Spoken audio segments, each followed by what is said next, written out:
Rain warning, but HH apparently failed. Oh my god, bro. Until 4 p.m. At 3:06 p.m., a strong thunderstorm was located over Slaughter Beach, moving northeast at 20 knots. The HH failed. Hazard 20 gusts to 40 knots. Oh boy. Source, radar. The HH has failed.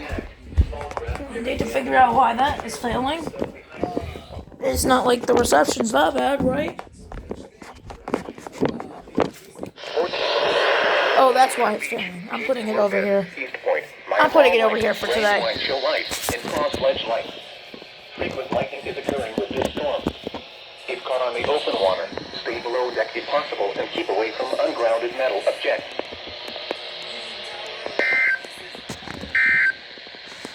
Yeah, it's staying there now. Here is the regional